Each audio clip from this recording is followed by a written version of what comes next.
Welcome.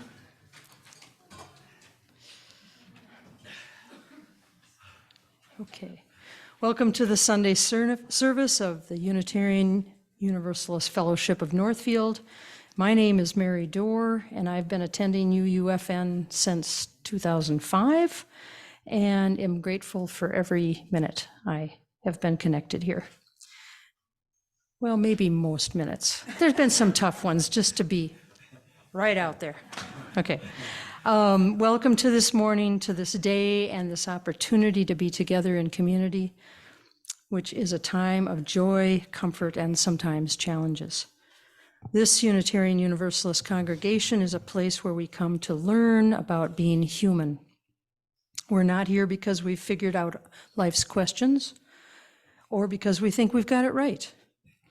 We come here to learn more about being in relationship together, how to listen to our own hearts, how to be vulnerable, and how to create trust and compassion with one another.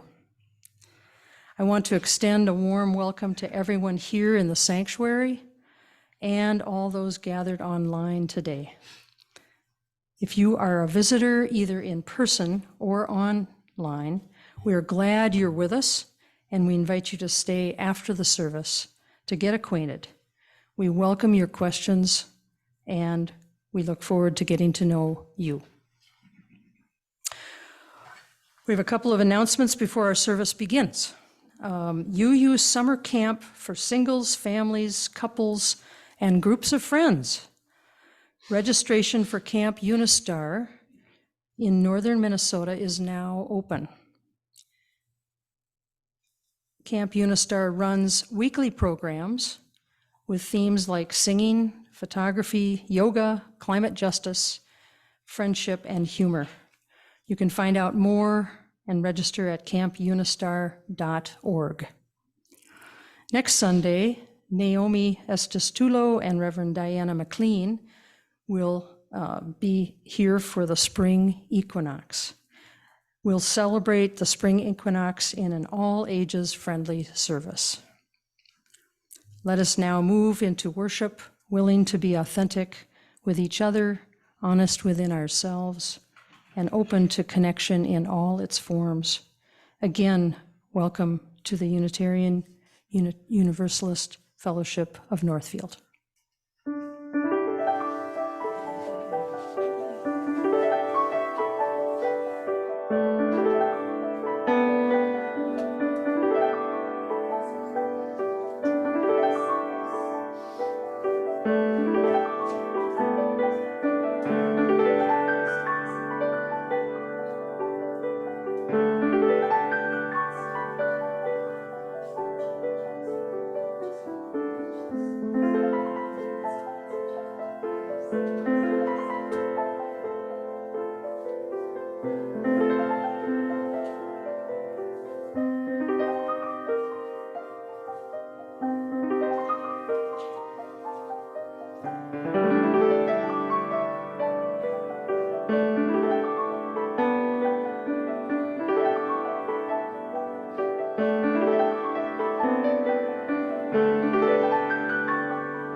Good morning, everyone. It is good to be together on this wintry daylight saving time morning.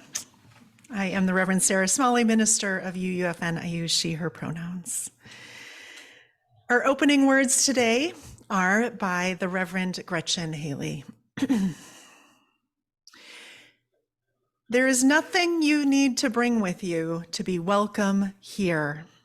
No right beliefs or proof of citizenship, no eternal optimism or clarity of conviction, no boundless courage or endless expertise. You do not need to know what brought you here or how you will solve that problem you are turning over and over and over in your mind. Your bills do not need to be paid, and your checkbook can be a mess. Your children may have been up half the night, your hearing aids may not be working, and your knees may be creaking. You do not need to be already perfect or even halfway to belong in this circle where grace meets us where we are, but does not leave us as it found us, where love resides in each of us, yet is somehow more than all, where life still pulses and rages and heals and transforms, creating us and this day anew once again. Come, let us worship together.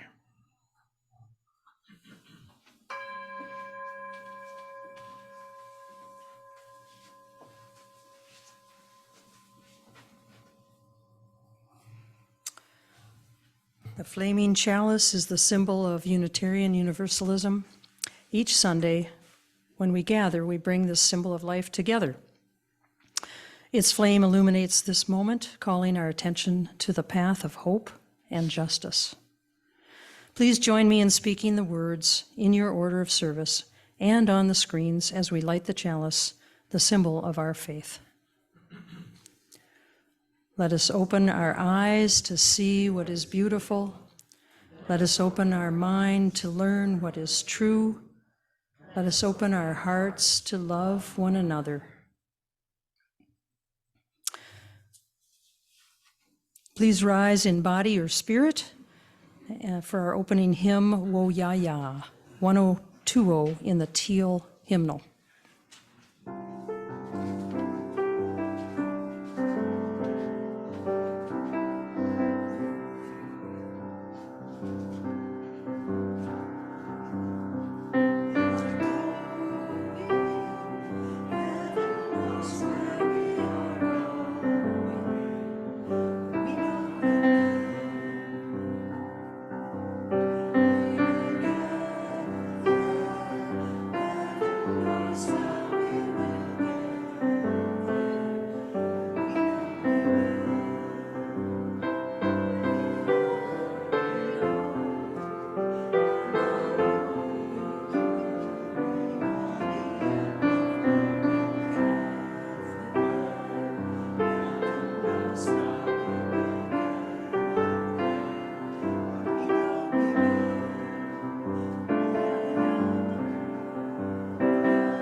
Today, we continue our exploration of the monthly theme of the path of vulnerability. And so today, we begin by talking about turtles and octopuses. Turtles. Turtles are steady, unchanging, protected. I actually love turtles. But the octopus is a different creature altogether. The astounding, mind-boggling octopus, in the words of poet and activist Andrea Gibson, the octopus has 3 hearts and 9 brains. They can taste with their skin. They can feel light, not heat, light. Though they don't have ears, they can hear impeccably. They're also capable of making decisions quicker than any other living being on the planet. And that's not even to mention their wisdom and emotional depth. The octopus is an example of this astonishing creativity that happens when things evolve. Gibson connects turtles and octopuses to vulnerability in this short video clip.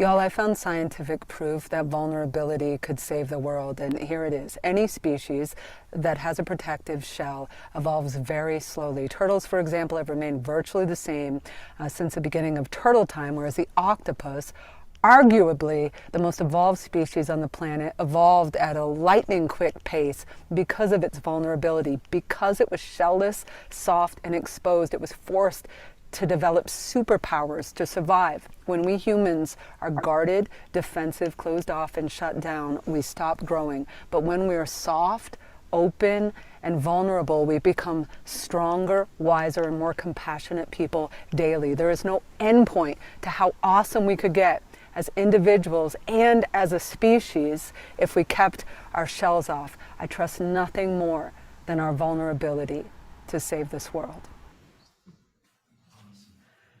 I trust nothing more than our vulnerability to save this world.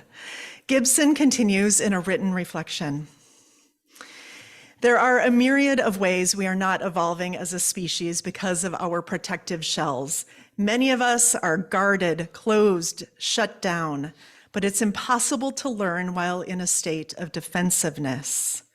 What might we grow into if we allowed ourselves to be softer, more open, more exposed, more transparent about the truth inside of us? How might we evolve if we let our guard down? If we, like the octopus, knew that what makes us soft is what makes us strong, how would the world be different? Lately, says Gibson, I've been diving into the deep end of my own life to log the ways my vulnerability has supported my growth and made me more resilient throughout the years. Many things that I once identified as weaknesses were exactly what made me stronger long term.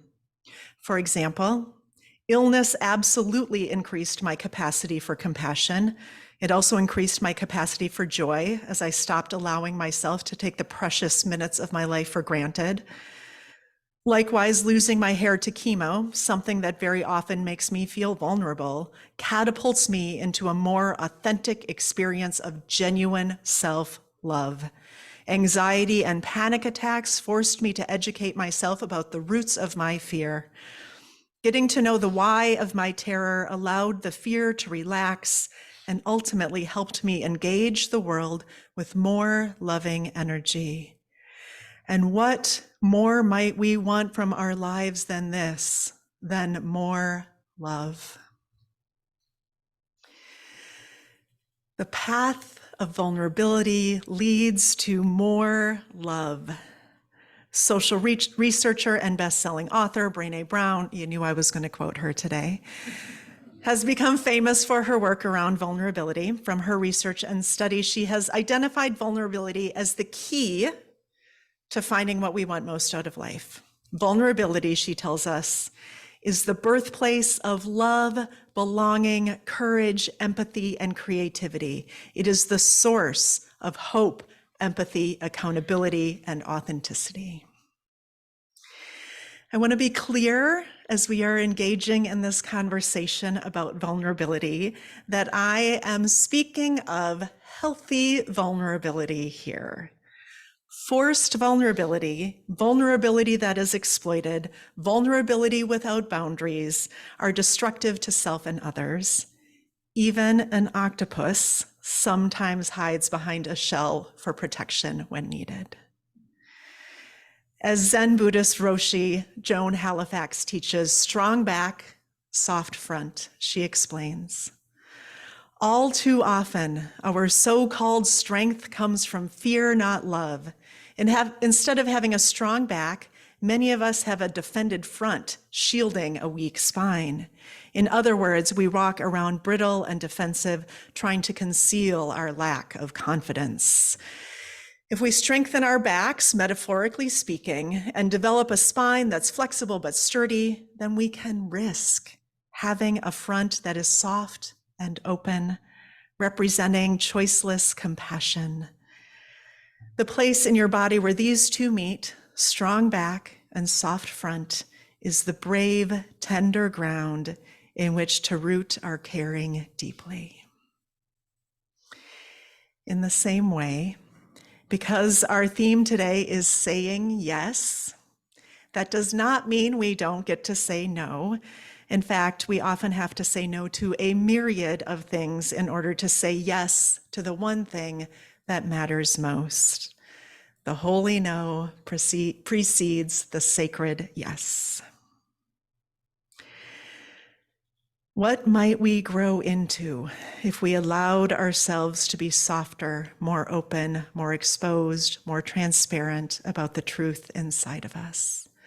Let us enter into our time of centering.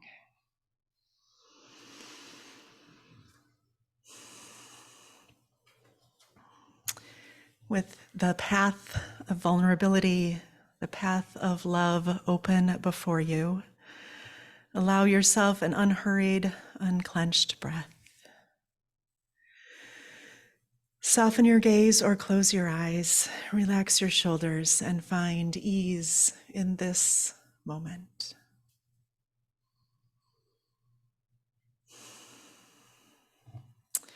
In the presence of this greater love, we use our chalice flame to light our candles of community. We light our first candle as a blessing for the wider world. 58 years ago, this past week, was what came to be known as Bloody Sunday in the United States. On this day, after hearing Reverend Dr. Martin Luther King preach about civil rights and social justice, 600 peaceful demonstrators walked to the Edmund Pettus Bridge in Selma, Alabama, and were warned to disperse for no reason other than they were a threat to the white status quo. Before they were able to disperse, Alabama state troopers brutally attacked the demonstrators, cheered on by white onlookers. The horror of that day led to the pivotal Selma March later that month. And so we light this candle in honor of civil rights as we continue to proclaim Black Lives Matter. It is a candle that reminds us that the path of vulnerability is not only a metaphor, it is embodied. Sometimes the path of justice is vulnerable, all the more reason to journey on it together.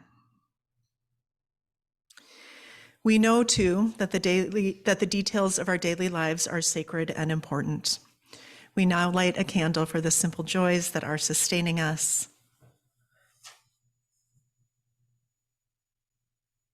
And we light another candle, hearts, but that have not been spoken out loud. And we move into a time of silence. May the truth of your heart be reflected in these flames.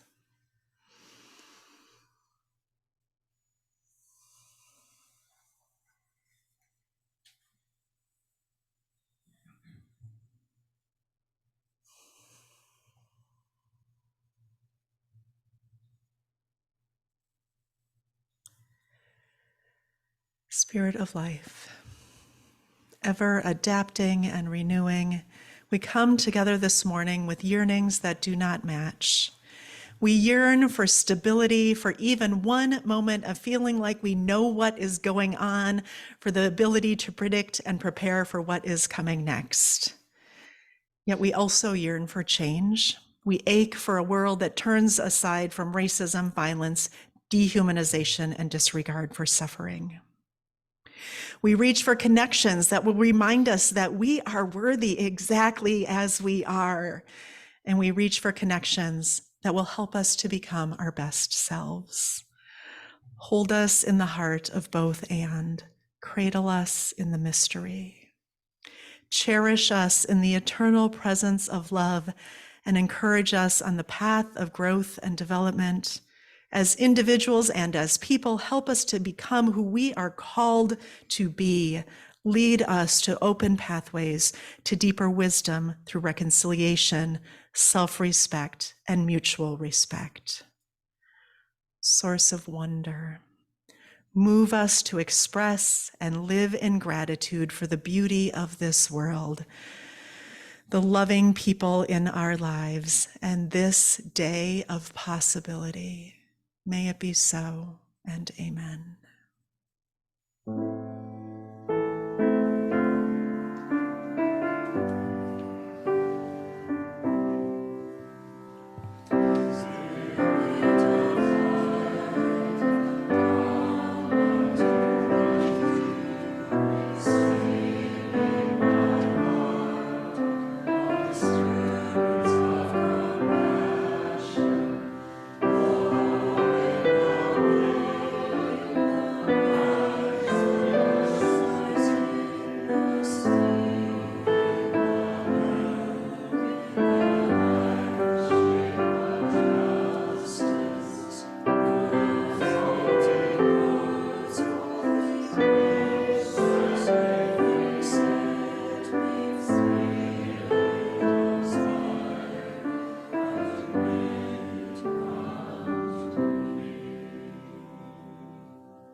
One of the cornerstones of improvisation comedy is the rule of yes and.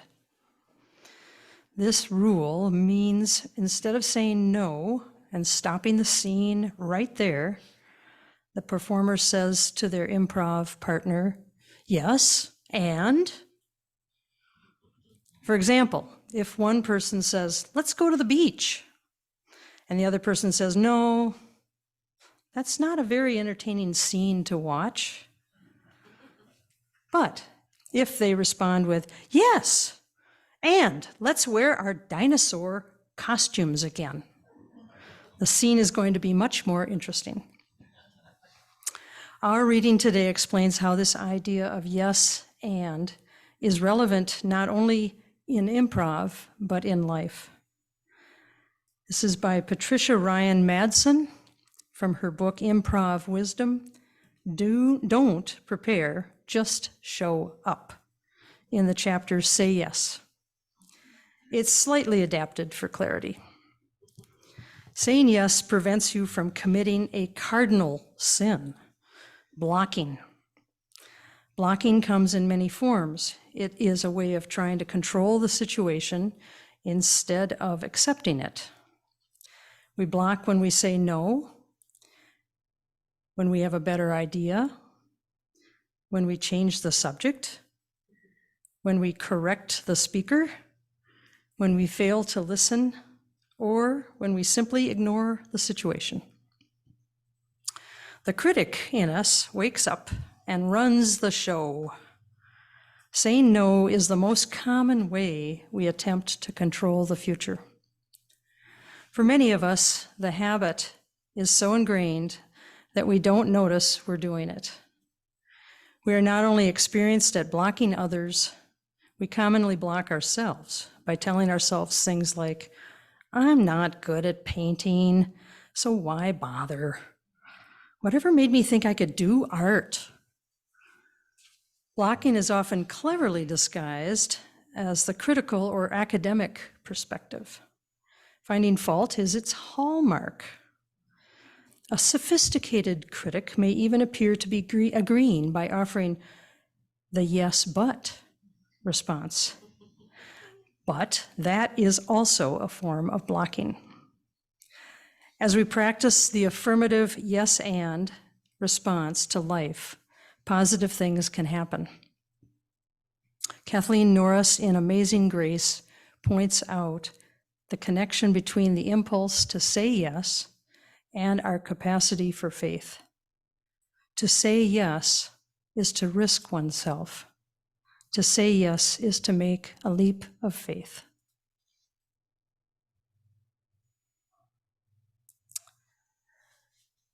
We now turn our attention to the offertory. Our offertory is one way we make our care for the world tangible. Instead of turning away from hardship, we do what we can to care for others. Our Share the Plate donations this month go to our neighbors in Northfield and Faribault who struggle with food insecurity, who live with the challenges of addiction and mental health crises, those experiencing homelessness, and more. Our Share the Plate recipient is the Community Action Center. You may donate by cash, check made out to UUFN with offering basket in the memo line, or online from our new website. Check it out. The link is giving us, the link for giving is on the very top row, or you can scroll down to the bottom of the homepage. You are invited to give generously and joyfully as you are willing and able. In this spirit, we now gratefully accept the offering.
Thank you, Taylor.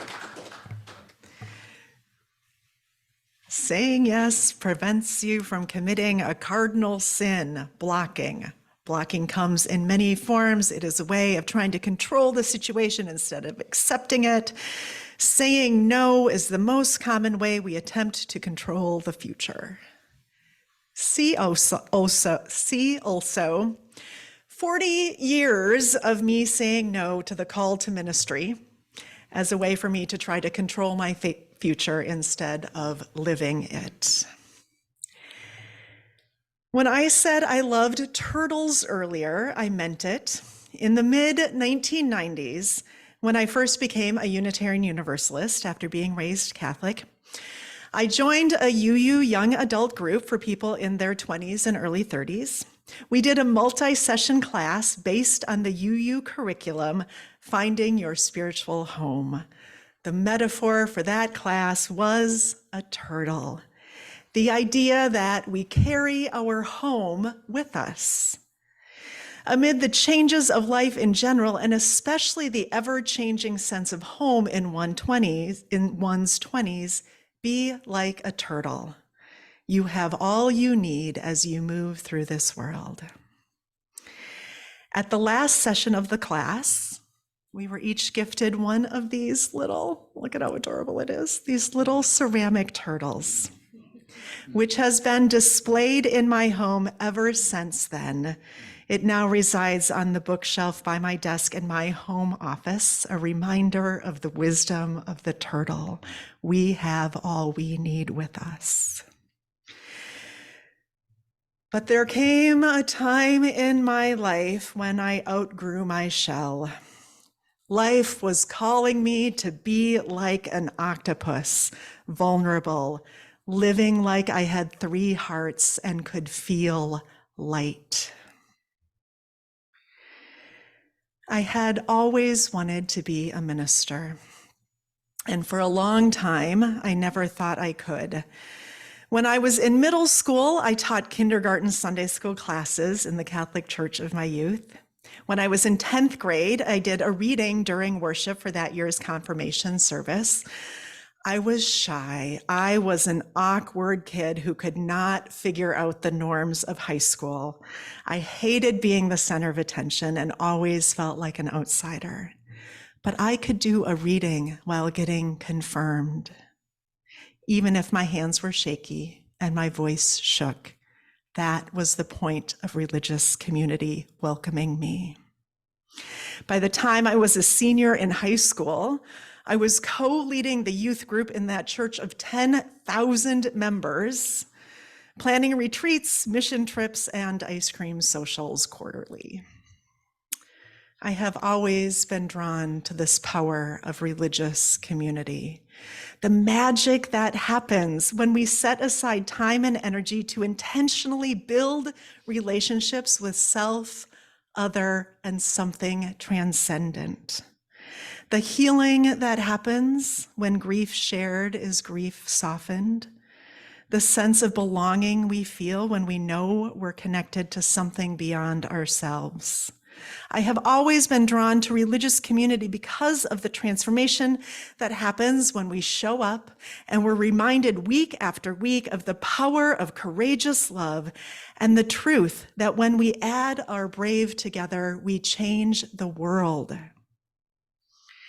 At least that's how I make sense of it now. But as a young Catholic girl, I never saw someone like me lead a church. I saw women doing readings, but never sermons, serving communion, but never consecrating it. But then in 1995, the year I became a Unitarian Universalist, I saw Reverend Susan Milner preach at the First Universalist Church of Minneapolis.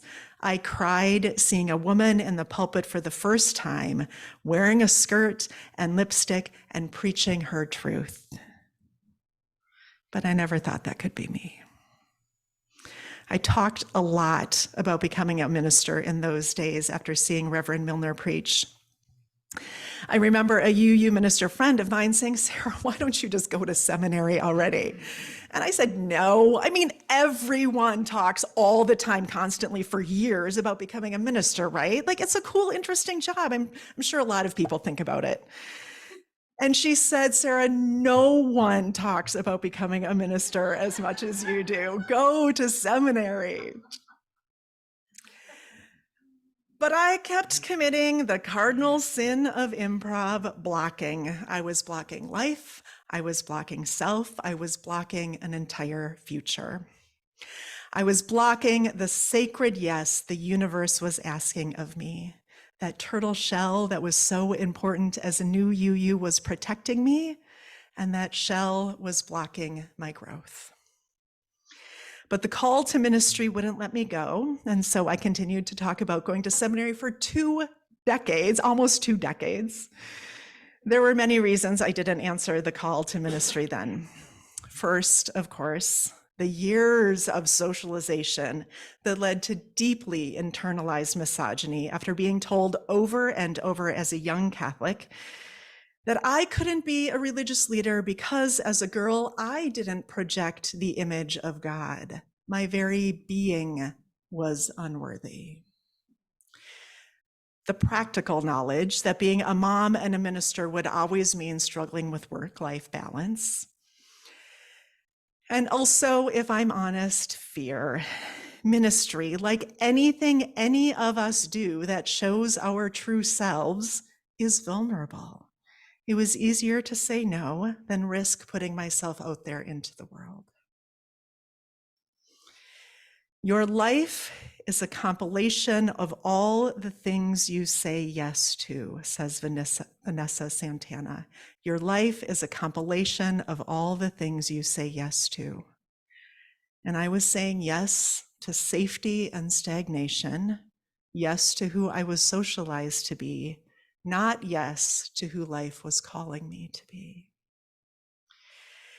In 2012, I thought I was finally ready to begin seminary. I applied, I was accepted, I was ready, and then my job was cut and my plans were derailed. Secretly, I was relieved. I could have figured it out, but instead I took the easy and avoidant way out and decided not to follow my dream of finally becoming a UU minister. My yes was conditional instead of yes and. It was my yes, but phase of life. 2012 was also the year my friend Eric was dying of ALS. Eric and I were in the pilot UU Wellspring Circle together at First Universalist. UU Wellspring is an intense, transformational, year-long Unitarian Universalist adult spiritual deepening program. At one of our first meetings, Eric shared that he, a father of 2 young children and a leading psychiatrist in the treatment of PTSD in veterans, had just been diagnosed with ALS, a disease with a 100% fatality rate. Our circle at once contracted to embrace him and expanded to hold a renewed awareness of the fragility and complexities of our lives. 2 years later, I sat with Eric as he was near death, our chance to say thank you, I love you, and goodbye. In that moment, Eric loved fiercely. His heart was open even as death was close. We talked about humanism and heaven, his breathing, and therefore his words labored. And he said, in no uncertain terms, it was time for me to live the life I felt called to live instead of staying small. We embraced for the last time. I left. I went to my car and sat in the driver's seat. I cried. Amid the tears, I started whispering out loud, yes. Yes, I will be a minister. Yes, I will risk my heart. Yes, I will love bigger. Yes. I can still picture the dust on my car's dashboard in that moment. That dust is all I could see through the tears. The sunlight hitting it, the way it stretched across the dashboard. Not a majestic sunset or soaring mountaintop for this minister's calling. Instead, dust, death, messiness, and yes. Maybe there are moments in your life too, where grief made you both more scared and more brave. I trust nothing more than our vulnerability to save this world, says Andrea Gibson. I trust nothing more than our vulnerability. The life beyond our shells, the life beyond our fears is waiting for our yes. What is life calling you to say yes to? Or maybe the question for you is, what do you need to say no to in order to make room for your most sacred yes?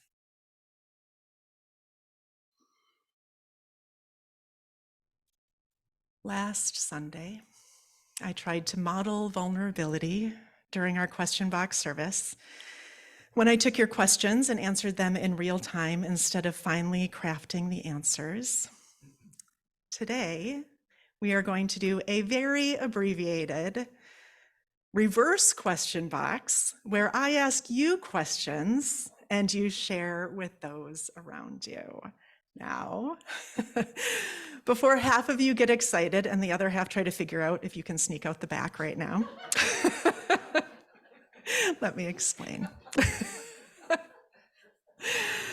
I will repeat the questions in a moment, but you are simply invited to take a risk, to be vulnerable, to share something real with each other, to be more transparent about the truth inside of you.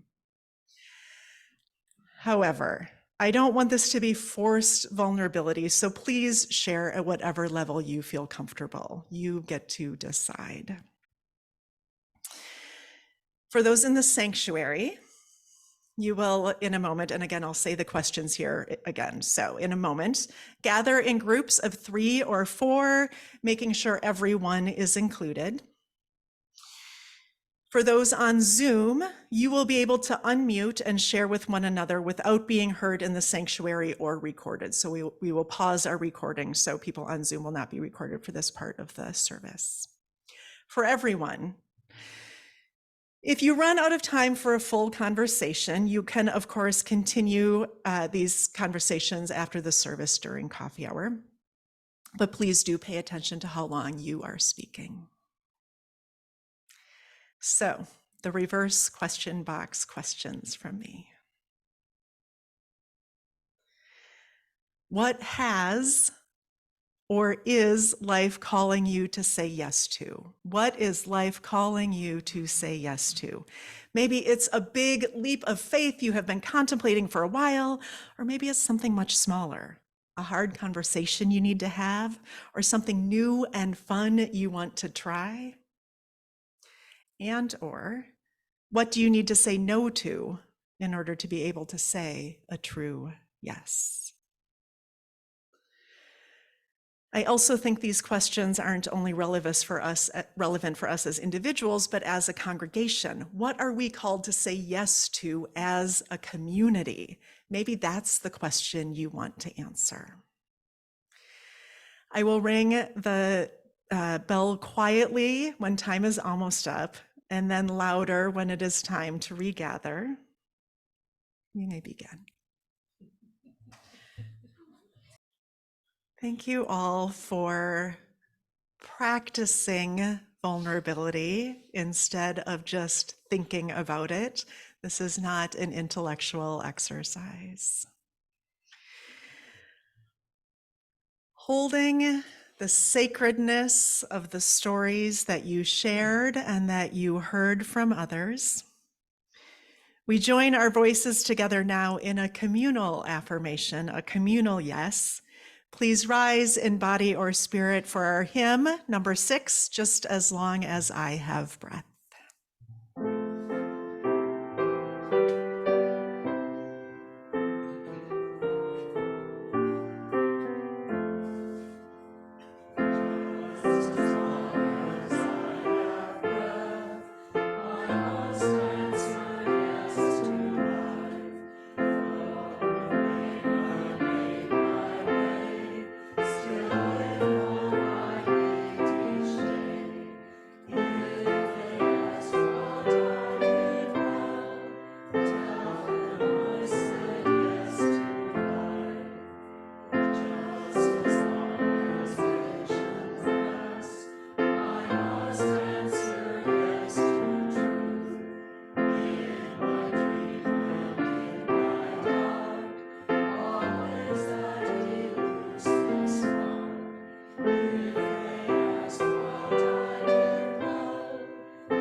seated for our closing benediction as we continue to say yes to life, yes to truth, yes to love, yes. As we go forth from here, may we remember that we were never meant to make it through this life alone. Vulnerability is a doorway. Those wounded and tender pieces of ourselves help us return to each other. What seems wounded or unworthy when shared becomes our strength. The life beyond our shells, the life beyond our fears is waiting for our yes. May it be so, and amen. We join together in words for the extinguishing of the chalice. We extinguish this flame, but not the light of truth, the warmth of community, or the fire of commitment. These we carry in our hearts until we are together again. Please rise, embody our spirit, and with our hands over our hearts or holding the hands of those next to us, we sing words of blessing one to another.